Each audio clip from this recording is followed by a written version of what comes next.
Hey guys, tonight we journey to the heart of ancient Egypt, to a place older than empires, colder than stone, and quieter than any room you've ever stood in.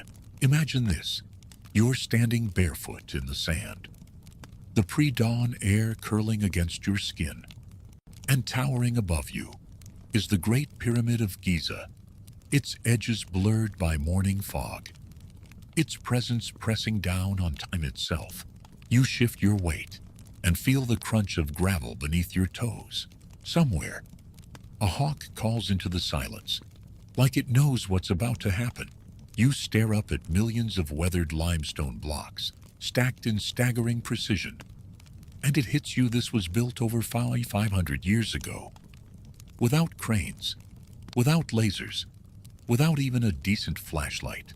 People did this. People like you, only maybe a bit more into chisels and slightly less addicted to their phones.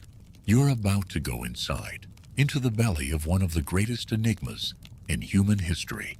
But be warned, it's dark, it's tight, and it smells like several thousand years of dust. Also, if you get lost, you probably won't survive. I mean, no pressure. So, before you get comfortable, take a moment to like the video and subscribe, but only if you genuinely enjoy what I do here. And while you're at it, drop your location and what time it is for you right now. I love knowing who's dreaming along with me. Now, dim the lights, maybe turn on a fan for that soft background hum, and let's ease into tonight's journey together. You begin your approach from the south side. The guards are barely awake, their uniforms creased, and coffee cups steaming on the sand-colored table near the checkpoint. You nod and slip past them with your guide. He's grizzled, sun-worn, and probably knows more about pyramids than your high school textbook ever did. As you get closer, you notice the stones shift in scale. From a distance, the pyramid looks smooth and geometric. Up close, each block is a battered monster, some the size of SUVs, with tiny stair-step ledges worn down from centuries of sun and salt wind. You place a palm against the stone. It's cool, almost damp with morning condensation. The surface feels chipped and textured, like the bark of a desert tree. You're touching history here, but something deeper than that. You're touching intention, because this wasn't just a pile of rocks. This was planned: every angle, every chamber, every dead-end corridor. The ancient Egyptians didn't mess around. They believed that the afterlife was real, and that the pharaoh's journey through it required a sort of architectural GPS. You duck your head as the guide gestures toward a low opening at the base. The entrance isn't original. It was blasted open in the 9th century by a caliph named Al-Mamun, who was searching for treasure. He didn't find much, just a lot of dark and stale air. The passage slopes down at a weird angle, the ceiling so low you're half folded over yourself. The walls close in quickly, and there's a distinct smell, like dry paper and copper coins. You trail your fingers along the rough interior. The stone here etched faintly with graffiti, not modern spray paint tags, but ancient red ochre lines and quarry marks, notes from the builders, as if they whispered instructions to one another through time. As your eyes adjust, you're swallowed by silence. This isn't a silence, you know. It's not everyone left the party silence. It's weighty, pressurized, like the pyramid itself is listening. Even your breath sounds too loud. Eventually, you reach a junction. To the right, the passage dives deeper into the bedrock, toward what's called the subterranean chamber. It's unfinished, rough, and empty, a room with no clear purpose. Some say it was a backup tomb. Others, a symbolic womb of rebirth. But we're not going down there tonight. You veer left, where a smooth ramp ascends towards something far stranger. This is the ascending passage. It's steep. You feel it in your calves within seconds.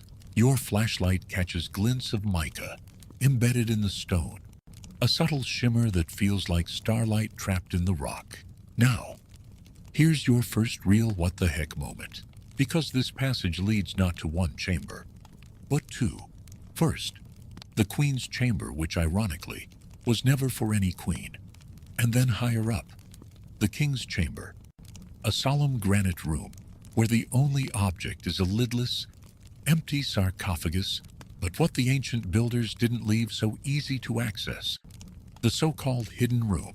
That's right, a mysterious void located above the grand gallery, a passageway so vast it could hold a small airplane, yet so invisible it wasn't discovered until 2017, not with torches or hammers, but with something much cooler: Megon radiography. Basically, scientists shot cosmic particles through the pyramid and watched how they scattered, where particles passed through more easily. Boom, empty space. Welcome to 21st century tomb raiding. Historians still argue whether this void is even a room at all. Could be a collapsed tunnel, could be an intentional gap to relieve pressure from above. Or, if you're feeling especially Indiana Jones tonight, it might just be a chamber never meant to be opened. A spiritual quarantine zone. Your guide stops. He points silently upward. You follow his finger to a narrow shaft leading above the grand gallery. There's no public path here. No stairs, no rails. Just shadow and stone. A fringe theory says that a series of tiny tunnels snake off from this area, possibly leading to the hidden room. Some are too small for a human to crawl through, but maybe, just maybe, they were never meant for humans at all. Maybe they were meant for something divine, or mechanical. Depends how deep down the rabbit hole you're willing to go. Your flashlight flickers, then steadies. The pyramid hums around you, like it's exhaling very slowly. And though you're surrounded by walls, there's a sensation like falling forward into something somewhere bigger. And the question begins to burn in your mind, like desert sun on bare shoulders. What's inside that room? And why did they hide it? You press forward, feeling the stone slope shift beneath your boots. The air grows thicker, not musty exactly, but ancient. You can almost taste it, dry, bitter, with a mineral sting, like licking old pennies in a sauna. Nice, right? The passageway you're in is tight enough that if you had even one more croissant this morning, you'd be in trouble. The walls hug your shoulders, and your head grazes the ceiling more than once. You duck, crouch, shuffle forward. The flashlight beam jitters along uneven blocks behind you. The dark seals up again like a throat. There's no turning back now. You're now moving up the grand gallery, a corridor that's straight out of a sci-fi movie. It's enormous, 60 feet high, with a steep incline and corbelled stone walls that step inward like the ribs of some petrified beast. If the ascending passage was a hallway, this is a cathedral built for giants. You can almost hear chanting echo off the granite. Or maybe that's just your stomach growling. What's weird, and that's saying something here, is how advanced it all is. The precision is borderline ridiculous.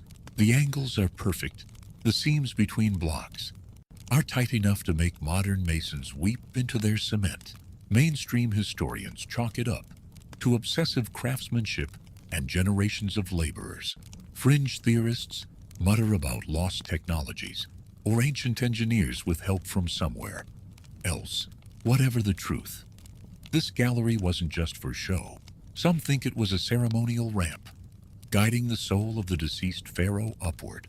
Others believe it was used out to haul massive granite blocks upward toward the king's chamber.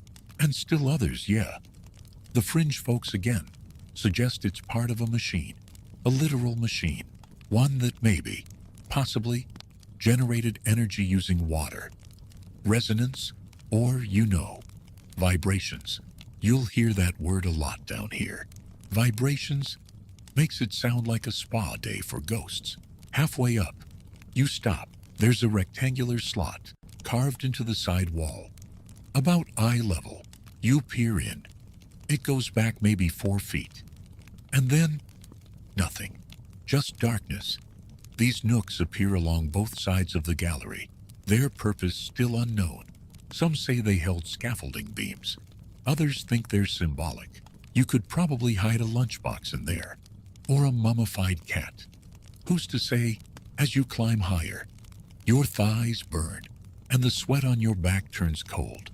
It's not fear, not exactly, but an awareness that you are very, very far from the surface. The stone presses in like a memory, and up ahead, just above the apex of the grand gallery, is the passage to the king's chamber. You reach the top, breath catching in your throat. There's a short, horizontal tunnel here, low enough that you have to crawl. The stone is smoother, more refined. You move through like toothpaste, being squeezed from a tube, and emerge into a space unlike any before. The king's chamber. The room is perfectly rectangular. The walls, floor, and ceiling are all made from enormous blocks of red granite, transported from Aswan, over 500 miles away. Nobody knows how they moved them. Wooden sleds, barges on the Nile, alien forklifts. You laugh quietly, but honestly, no one's sure. The sarcophagus sits at the far end, chipped and lidless. It's too wide to have been brought in through the passage you just crawled through, which means it was placed during construction, and the chamber built around it. That's commitment. And here's where things get stranger. Above the king's chamber are 5 so-called relieving chambers, stacked one on top of the other. Their purpose? Supposedly to deflect the immense weight of the stone overhead, millions of tons of it, from crushing the chamber below. A practical solution, sure, but here's the thing: one of those chambers, specifically the topmost one, is decorated with strange graffiti, not hieroglyphs. Mind you, crude red symbols, marks left by workers' names of crews, tally marks, even the cartouche of Khufu, the pharaoh credited with building the pyramid. It's the only direct textual evidence linking the pyramid to him. But what lies beyond those chambers above them? This is where the hidden room starts to whisper to your imagination, using muon detectors basically. Subatomic cosmic ray sensors, scientists discovered a space at least 100 feet long above the grand gallery, unreachable, unseen, and completely sealed. Is it horizontal like the grand gallery, or more vertical? Is it a passage, a trap, a symbolic void? The particle data can't say for sure. It only tells us something is there, and it's big. Theories mushroom like desert fungi. Some say it's a secret chamber, possibly containing another sarcophagus, perhaps even the real burial site of Khufu. Others claim it was just a construction trick, a space left to reduce pressure on the chamber below. And then there are the dreamers, those who believe it's a chamber filled with lost texts, sacred scrolls, maybe even the fabled Hall of Records. Historians still argue whether it was ever meant to be discovered. That's the strangest part. Maybe it was created for no one. Not for priests, not for robbers, not for us, just for the pyramid itself. You lie down for a moment on the cold granite floor. The stone is oddly smooth, polished by centuries of visitors. You close your eyes and listen. It hums. Not a literal sound, but something deeper, like standing in an old house and feeling it creak, like sensing the memory of footsteps in the dust. There's energy here, not the flashy, sci-fi kind, just presence. And something begins to nag at you. Back in the grand gallery, the hidden void sits directly above you, not adjacent, not beyond, above, like a secret attic in a house you thought you'd fully explored. No door, no stairs, just that maddening knowledge there's something right there, and no way in. Yet. And as your guide calls softly to continue, you glance upward once more, and wonder who else has ever known about that room, and did they ever make it inside. You leave the king's chamber reluctantly, glancing over your shoulder one last time at the empty sarcophagus. Something about it lingers, not just the room itself, but the invisible presence of something missing, like a performance where the lead actor never shows up, but the stage is still set. You backtrack into the narrow corridor that branches from the Grand Gallery, where the mystery grows thicker with every step. The path here doesn't lead anywhere new. You can crawl through, not physically, anyway, but your mind begins to ascend. You now know, just above the place you stand, encased in millions of pounds of stone, there's a chamber, a room that's been sealed for over 4 millennia, not forgotten. Because to be forgotten, someone had to know it existed. This was never on the blueprints, if you even want to call the pyramid's complex internal geometry blueprints, and not some fever dream sketched by a cosmic architect. The hidden room, as it's now called in modern headlines, sits directly above the Grand Gallery, discovered in 2017 using muography. It remains unseen, unentered, and wildly misunderstood. It's not a rumor anymore. It's real. Scientists confirmed it, with data from multiple sources. But the ancient Egyptians, they didn't leave a name, a note, not even a politely etched "do not enter" sign. You lean your forehead against the stone wall. It's cold, grounding. You imagine what it must have been like to stand here thousands of years ago. Torchlight flickering, stone tools clinking softly, as workers toiled in silence. Did they know what was above them? Or were even they kept in the dark? Some researchers think the hidden room is a relieving void, just empty space, left intentionally to reduce structural stress. And yes, that's practical, logical, efficient. But let's be real. You don't carve a chamber the length of a subway car in the middle of one of the world's most sacred monuments by accident. That's like building a cathedral and accidentally including a bowling alley in the steeple. No, someone planned it and someone hid it.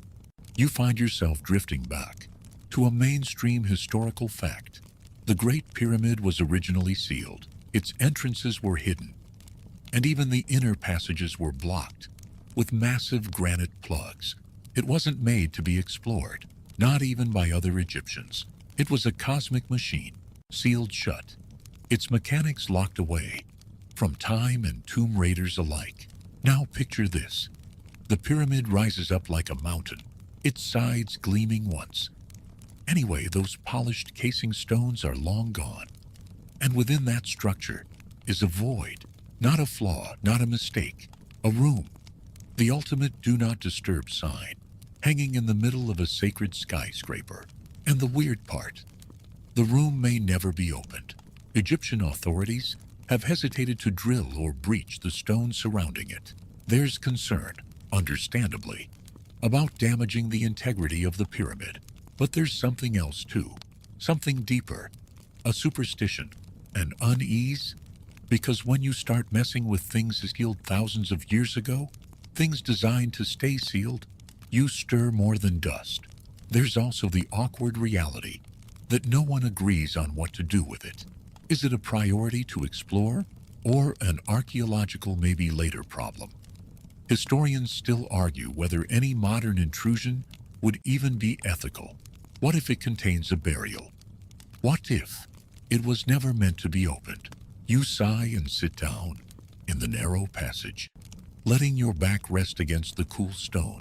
You pull out a little notebook. Yes, you brought one. Because when you're this deep into a mystery, sometimes you need to sketch out the madness. You scribble the basic layout, the known chambers, the shafts, the Grand Gallery. Then you draw a floating rectangle above it. All the chamber no one's touched.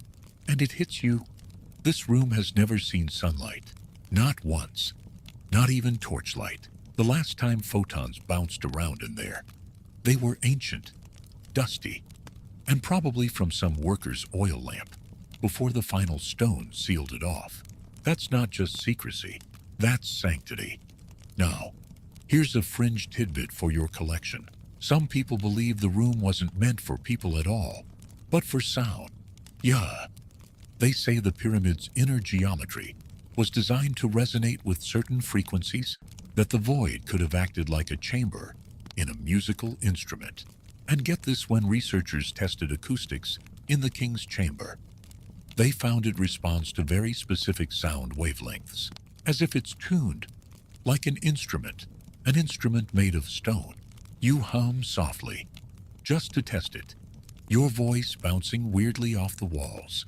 It's faint, but you swear there's a vibration in your chest that doesn't feel like your own, like the pyramid is answering you, or echoing back something much older. Another theory: the room was for the Ka, the part of the soul that lingers after death. In ancient Egyptian belief, the Ka needed a place to dwell. What if this sealed space was meant not for a body, but for a spirit, a waiting room for eternity? There's also the idea that it's symbolic.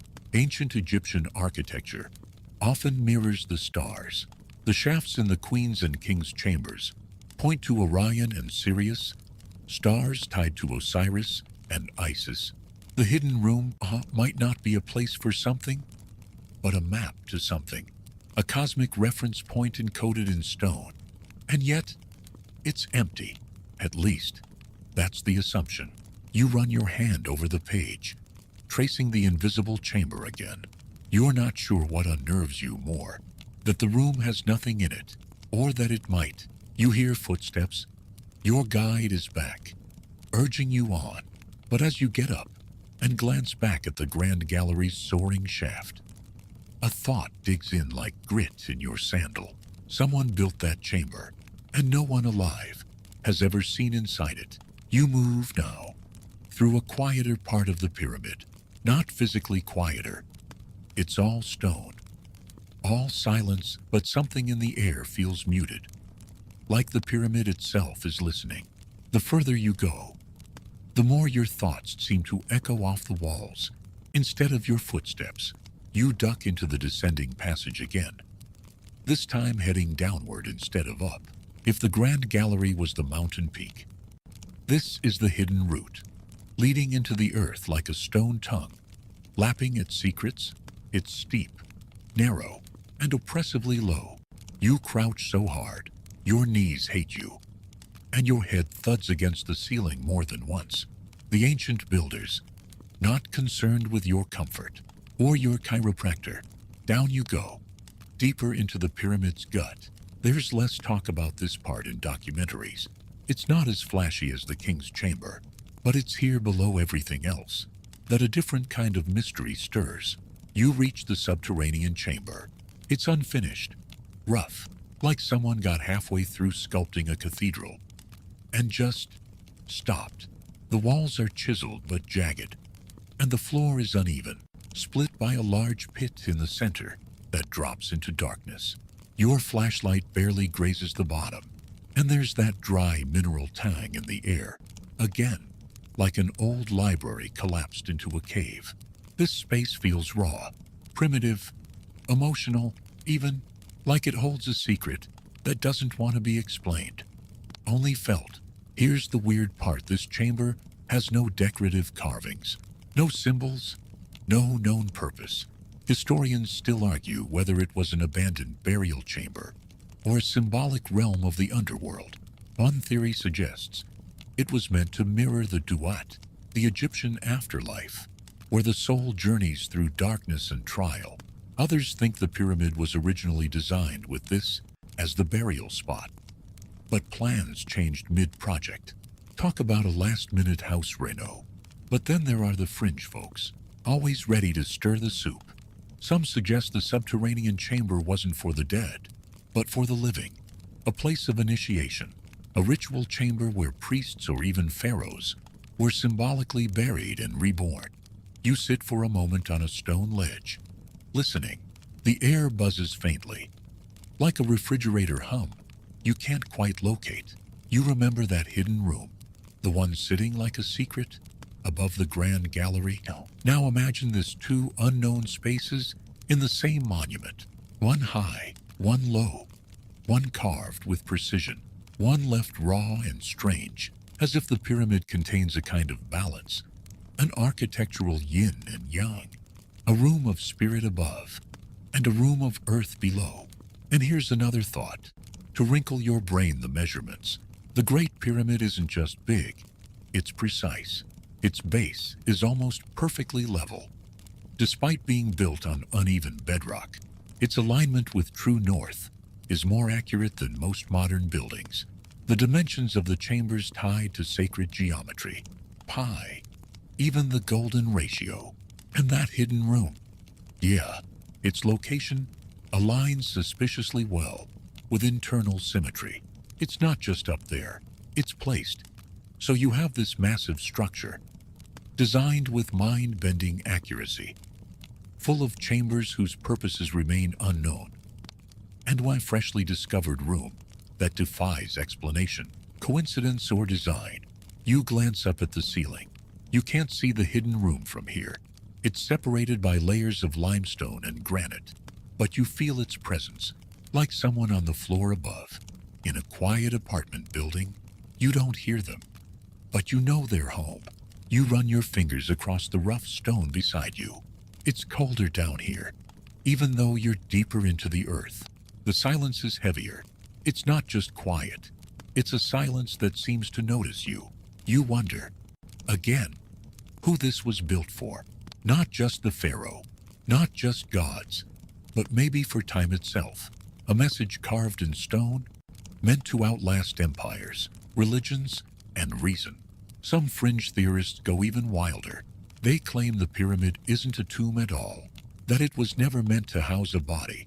Instead, they propose it was a device, a monument designed to collect, transform, or store energy.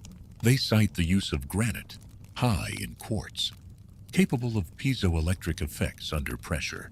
The air shafts, maybe not for ventilation, but for resonance, like tuning forks aimed at the stars. And the hidden room, perhaps a capacitor, a vault, or, if you're feeling poetic, a heart beating still. You tilt your head, listening.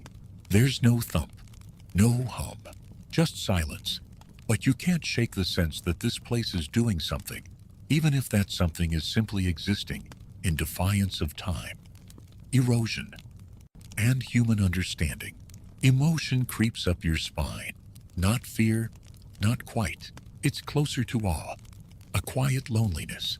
You're thousands of years late to whatever this was supposed to be. A ceremony, a message, a journey. And yet, here you are. You close your eyes and breathe. Slowly, the scent here is different. A little earthy, a little electric, like a thunderstorm left its fingerprints behind. And in the stillness, you start to imagine, what if someone has seen the hidden room, not recently, but long ago, before the final stones went in, before the passages were sealed.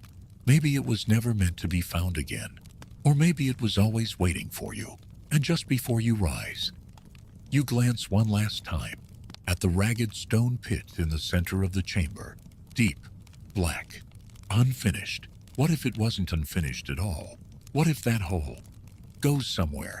You climb back up from the depths of the subterranean chamber, legs aching, neck stiff, lungs thankful for the slightly fresher air above. You step back into the pyramid's spine and look once more toward the central mass, its heart. You're not here to find answers. Not really. You're here to follow questions down their rabbit holes. And tonight, the rabbit is sprinting straight into the stranger corners of pyramid lore. You wipe the dust from your palms. Let's talk theories. Not the stuff you get in textbooks, but the kind whispered about in back corners of obscure forums and fringy documentaries, with soundtracks that take themselves way too seriously. The hidden chamber above the grand gallery, it's not alone. Some scans suggest there may be other voids, smaller ones, narrow passageways, possibly interconnected, not officially confirmed yet. But the possibility has ignited a frenzy of speculation. Is the Great Pyramid a maze of hidden rooms and cosmic secrets? Or is your brain just hungry for patterns where there are none? A popular fringe idea says the pyramid wasn't built as a tomb at all, but as a repository, an ancient vault containing lost knowledge, Atlantean technology, pre-dynastic wisdom. Some even say alien records. Yeah, we're going there. The argument if you can call it that, is simple. How does a Bronze Age civilization pull off something so complex, so mathematically elegant, that even modern engineers struggle to replicate it? Without heavy machinery, mainstream scholars say it's a triumph of manpower, math, and generations of refined skill, but others suspect something more exotic. And here's where things get delightfully weird. Some believe the hidden chamber was the control center. Picture it, an ancient generator room, not in the mechanical sense, but metaphysical, not levers and gears, but vibrations and alignments. You've probably heard the theory that the pyramid could concentrate Earth's natural energy, that its chambers weren't meant to hold the dead, but to tune the living, like a planetary scale tuning fork, humming in resonance with the cosmos. Is it wild? Sure. But you're standing inside a 4,500-year-old structure whose builders didn't leave behind any architectural plans, any manuals, or any explanatory plaques. All we have are guesses and stones. Even mainstream Egyptologists admit the pyramid's internal architecture is baffling.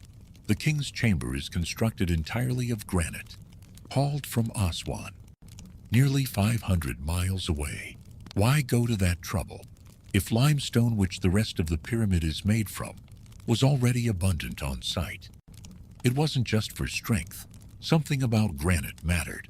Granite resonates. It sings under the right frequencies. And maybe, just maybe, the chamber above the one you can't enter, can't see, and can barely detect, isn't for people at all. Maybe it's for sound, or light, or intention. Some even think the room was designed to store something that hasn't existed for thousands of years. Not gold, not scrolls, but energy. Maybe the kind created by ritual, or breath, or even the weight of belief. You pause and lean against the cool stone wall. It's late. You're not tired in the usual way, more like mentally unplugged, dreamlike. And this pyramid, it's beginning to feel less like a building and more like a memory. Not your memory, something older, something collective. Emotion stirs again, that ache behind the ribs, like nostalgia, but for something you've never actually known. There's a moment when you look up and imagine the pyramid stripped of modern scaffolding and tourist railings, the sand blown clear, the casing stones polished like mirrors, the sun rising and striking the perfect angle, and the whole thing, every block, every inch, glowing like a beacon. It was never just a monument. It was a message in stone, spoken in the language of alignment and mass. And somewhere inside that message, that mysterious, sealed-off chamber, historians still argue whether it was ever meant to be accessed. Some think it was built first, then the rest of the pyramid rose around it.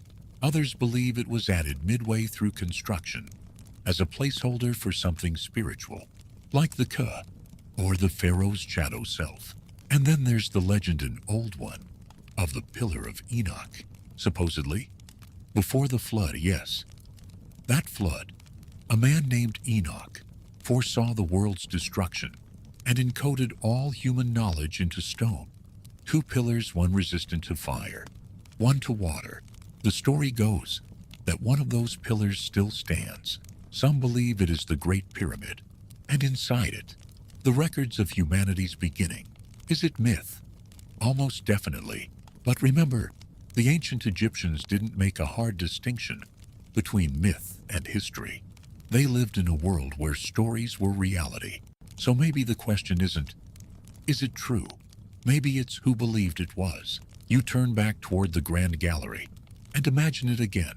The hidden room, still untouched, still quiet, still cradled inside the pyramid's bones, like a secret not quite ready to be heard. What if that room holds nothing at all? What if that's the point? An intentional void, a vacuum, a sacred blank space for the universe to fill. You've seen cathedrals with empty altars, temples with uncarved statues. Sometimes mystery isn't a puzzle to solve. It's a space to feel. The way a song needs silence between the notes. to be music. You look down at your notebook. Your sketch of the pyramid's inner structure now feels less like a map and more like a poem, a blueprint of emotion, more than architecture. And just before you tuck the notebook away, a new idea takes root, quiet, stubborn. What if the hidden room is waiting, not for us, but for someone? You exit the grand gallery for the final time tonight, shoes scuffing softly against worn stone, flashlight beam flicking over smoothed edges and shadowed corners. The deeper you've gone into this pyramid, the more its layers feel less like rooms and more like thoughts. It's as if you're walking through a mind older than memory, its synapses frozen in limestone. Now, your path winds outward to the structure around the pyramid, the context, the culture that gave it birth, because to truly grasp why someone might build a hidden chamber and then seal it away, you need to understand the people who built the thing in the first place. You step into the dry moonlight beyond the exit shaft, cool breeze brushing your face, stars hanging low and sharp, like pins in velvet. The desert stretches quiet and endless, but 4,500 years ago, this wasn't just a tomb surrounded by sand. It was the centerpiece of a vibrant necropolis. There were priests, workshops, sacred boat pits, satellite pyramids, and a bustling community that kept the pyramid alive long after its construction ended. Imagine that a full-time pyramid maintenance crew, ancient Egypt's version of building management, except instead of fixing light bulbs, they performed rituals to keep the pharaoh's spirit nourished in the afterlife. You wonder if they knew about the hidden room, if it was part of the rituals, or purposefully left out, because in ancient Egyptian belief, what is hidden is sacred. The afterlife was full of veils and doors and secret names. Power came from concealment. Gods disguised themselves. Spells were buried in tombs to keep them from being misused. Knowledge wasn't just preserved, it was protected. So the idea of building a secret chamber and never telling anyone about it, that's not sabotage, that's design. Mainstream history tells you that Khufu, also known as Cheops, was the pharaoh behind the Great Pyramid. His reign was powerful but shrouded. We know surprisingly little about him. No statues survive, just a few inscriptions, one tiny ivory figure. It's as if the man himself is half a ghost. The pyramid is his legacy, but also his mask. Here's a bit of quirky historical flavor. There's a group of people who believe Khufu didn't build the pyramid at all. They say it was already there, ancient even in his time. He simply claimed it, left his mark, and called it his own. Like someone graffiti tagging the moon. It's not a majority opinion, but it's loud and passionate. Their arguments twist through geology, ancient texts, erosion patterns on the Sphinx. The pyramid, they say, is far older than 2600 BCE, that it survived a cataclysm, that it predates the flood myths whispered in Sumer and echoed in Genesis. Historians still argue whether there's any evidence to support this lost civilization theory. Most scoff, but the allure is real. A global prehistoric society, wise and advanced, snuffed out before it could leave behind more than cryptic monuments and broken myths. The hidden room, they say, might hold the last record of their knowledge. Others propose something more mechanical, that the pyramid once functioned as a kind of time capsule, sealed against disaster, that the hidden room was the core chamber of this ark, safeguarding sacred geometry, cosmological maps, maybe even artifacts left behind by whoever came before. And somewhere between wild theory and dusty academia, a subtler story exists. The Egyptians didn't just build the pyramid to honor a pharaoh. They built it to shape time, to control eternity. The alignment of the pyramid with celestial bodies isn't an accident. The shafts in the king's chamber point to Orion and Sirius, associated with Osiris and Isis, gods of death and rebirth. Some believe the hidden room lies on this celestial axis, that it marks a convergence of spiritual and astronomical forces, not just a storage space, but a node, a quiet switchboard between realms. You close your eyes for a moment and picture the stars in slow motion, the planets spinning beneath them, and the pyramid stone still, unmoving, perfectly angled as the heavens sweep across it like a cosmic spotlight.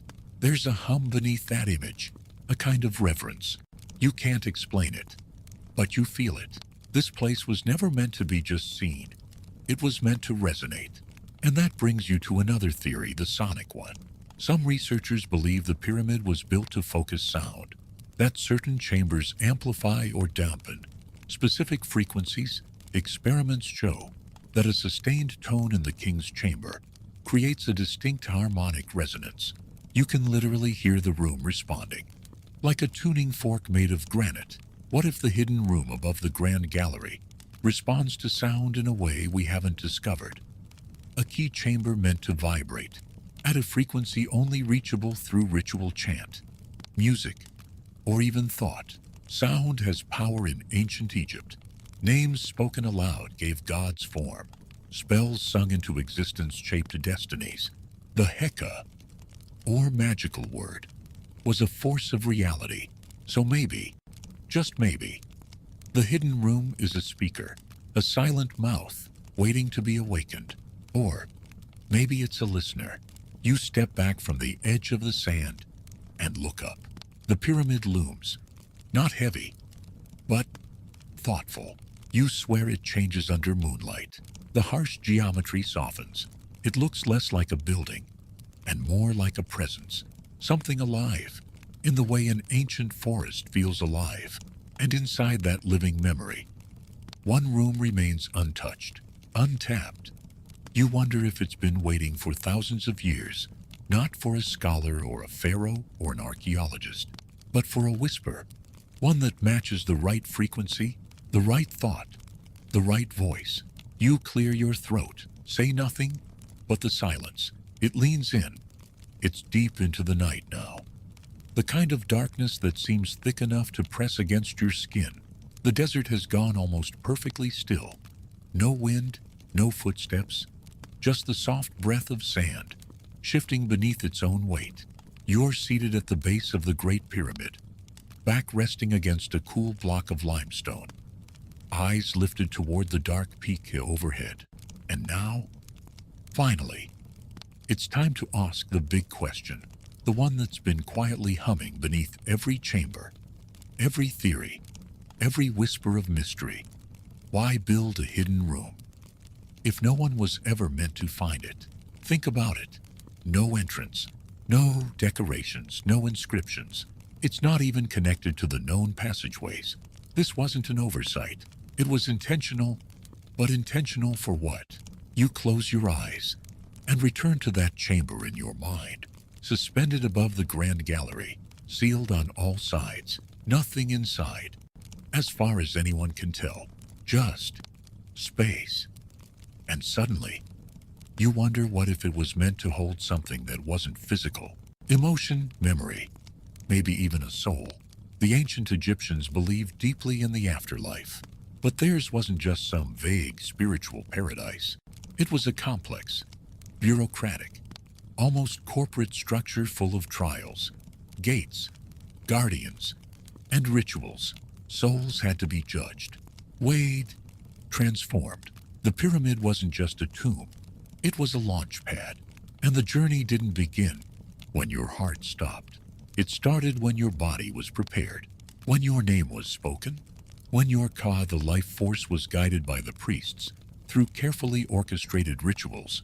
Historians still argue whether these rituals were symbolic or something more. But the fact remains, the architecture of the Great Pyramid itself mimics the stages of the soul's transformation. The descending passage into the subterranean chamber, the plunge into death, the grand gallery, a corridor of ascent, the king's chamber, the point of rebirth. So what's the hidden room? Maybe it's the moment between, the pause, the breath before resurrection. You lean your head back and let that idea swirl. It fits, doesn't it? A void chamber above everything else. Untouched, unreachable, left blank on purpose, like a sacred silence between words. Not a mistake, a transition. But not everyone agrees. There are those who see the room, not as a spiritual placeholder, but as a physical safeguard, a pressure relief chamber. Some argue it exists solely to protect the Grand Gallery from structural collapse. After all, the Great Pyramid was an engineering marvel. Thousands of tons of stone, balanced on voids and passageways. Maybe the room was just a very clever way to keep things from crumbling. Functional, not mystical, except that theory doesn't sit quite right, either because it doesn't explain the positioning or the proportions, or why the chamber was completely sealed without access tunnels or inspection points. Even modern engineers admit it's an oddly shaped, oddly placed void, more than just a stress break. And here's where things loop back around to one of the strangest, most persistent ideas of all, that the pyramid wasn't built for Khufu. It was Khufu, not in body, but in identity, a structure that became the pharaoh after death, like a stone clone, a resonance chamber built to capture his essence and hold it across time. Sounds dramatic, maybe, but remember, the ancient Egyptians didn't separate spirit from substance the way we do. The Ka, the Biao, the Ren soul components were seen as tangible things. They could be nourished, threatened, preserved. And if a pharaoh was the bridge between gods and mortals, it makes sense that his pyramid would be the most carefully constructed part of that bridge, a spiritual fortress, a soul beacon. In that context, the hidden room might not be for storage, or for sound, or even for ritual. It might simply be where he is, not physically, not in a spooky, mummified way, but metaphysically, the pharaoh's Ka, looping endlessly inside a sealed chamber, safe, untouched, eternal. You sit with that for a while, and then your mind drifts to something stranger still. What if the room wasn't meant for the past? What if it was meant for the future? There's a theory, esoteric, rarely whispered aloud, that the pyramid is a time capsule, not of knowledge, but of design, a cosmic blueprint. Its proportions match planetary orbits, star alignments, even mathematical constants. Pi, phi, the speed of light encoded in qubits per second. Yes, really. That number shows up, almost mockingly, in the pyramid's dimensions. Coincidence maybe, but after a few hours inside this labyrinth of stone, you start to feel like coincidence is just a word we use when we're overwhelmed. So maybe the hidden room is a message, not a hall of records, but a symbol, one that activates only when we're ready to see it, like a lock that turns when the right question is asked. Or maybe it's waiting for something even bigger, a celestial alignment, a shift in consciousness, a kind of awakening. You exhale slowly. Let your hand brush over the rough limestone. It's warm now, holding the day's heat like a memory. And you feel something strange wonder. Yes, but also a flicker of something else. Longing. You realize you don't just want to know what's inside that hidden room. You want to feel it. You want to be the person who understands its silence, who stands inside that void and hears it speak. But maybe it's not time yet. Maybe we're not supposed to open it. Not because we can't, but because we're not ready to listen. The wind picks up slightly, brushing sand against stone like fingers across a drum. The pyramid doesn't respond. It just stands, watching, waiting. You look up one last time, and in the quiet, you realize sometimes the most powerful thing in the world is a secret that stays secret. You don't go back inside. Not tonight. You stay right where you are, seated on the sand, leaning into the silence, watching the stars shift like slow embers across the sky. Something about this moment feels final, like the breath you take before stepping off the last stair. But there's still one more layer to peel back. You've wandered through theories and rituals, architectural puzzles and astronomical riddles. But now you want something closer, something human, because behind all the stone and mystery, the Great Pyramid wasn't built by magic, or aliens or time travelers. It was built by people, thousands of them, living, sweating, sometimes bleeding human beings, and someone maybe just a handful knew about that hidden room, knew it was there, chose to keep it secret. Why, that's the last thread tonight. Not what the room is, but what it meant. You imagine the builders, not slaves, as once thought, but skilled laborers, specialists, artisans, engineers. They lived in nearby workers' villages, danced, raised families. Their fingerprints still cling to stone blocks, their laughter faint. Imagined echoes somewhere in the mortar. One of them helped shape that hidden space. Maybe it was a young apprentice, handed a torch and told to crawl into the forming gap, to smooth the inner walls. Maybe he was sworn to silence. Maybe he didn't understand what he was building, just that it had to be perfect, leveled to a fraction of a degree, sealed before the rest of the pyramid went up. Or maybe it was a priest, someone higher up, someone trusted with sacred knowledge. He didn't carve the stone, but he watched it disappear beneath thousands of tons of rock, knowing that no one would see it again. And what if that priest wept, not because the work was done, but because the room was beautiful, simple, empty, perfect, a space crafted to hold the invisible. You picture him placing one final offering.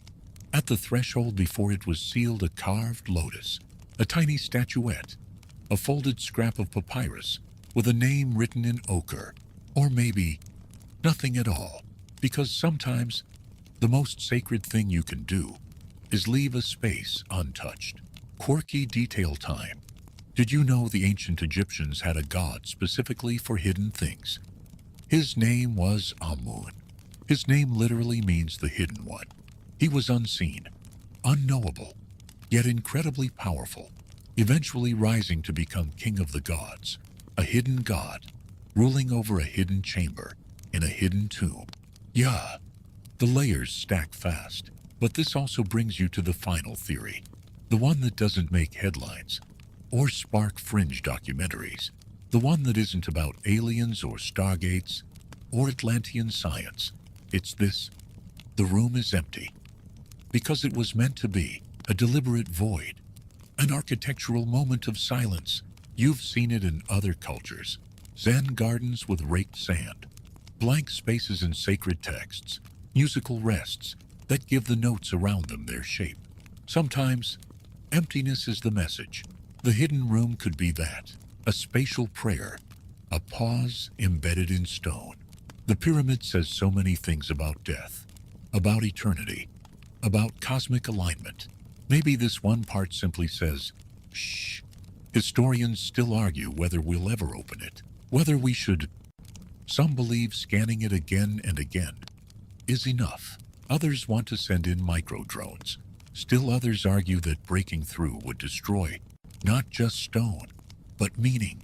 You sit with that tension, the push and pull of curiosity and reverence, and then, just before you close your eyes for the night, you let your mind step into that room. You imagine the walls around you smooth, silent, dustless, undisturbed. You stretch your fingers and touch nothing, just air. But the air feels old, heavy, holy. There are no inscriptions here, no objects, no echoes, only you. And maybe that's the final layer, not what's in the room, but who enters it. Maybe it was never meant to be opened with chisels or drills. Maybe it's a chamber of the imagination, a mirror, a quiet invitation to stop asking what's inside and start asking what you bring with you when you step across its threshold in your mind. You take a long, slow breath, and just like that, you're back under the stars. The pyramid stands behind you, ancient and unknowable, but also, in some strange way, familiar now, like a dream you almost remember, like a word on the tip of your tongue. You smile, because the secret room might never be opened. But tonight, you touched it, and maybe, just maybe, it touched you back. And now, as the night stretches toward morning and the stars begin their quiet retreat behind the veil of dawn, you let the image of the Great Pyramid soften in your mind. The sharp angles blur, the weight of stone lifts. It becomes quieter, smaller, less a monument, and more a memory. You're no longer crawling through shafts or staring up at ancient ceilings. You're simply here, in your own bed, the hum of your room folding gently around you like warm linen. That hidden room, it's still there.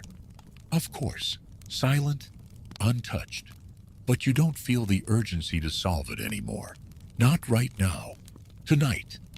It's enough to know it exists, to let the mystery lie exactly where it belongs, in the pause between dreams, in the hush of forgotten prayers, in the space between heartbeats. Let your breath slow. Let your thoughts dissolve like sand in wind. You're safe now, and whatever secrets the past holds, they're patient. They can wait. So go ahead and drift. Float softly toward the edges of sleep. The story is over. See you tomorrow night. Sweet dreams.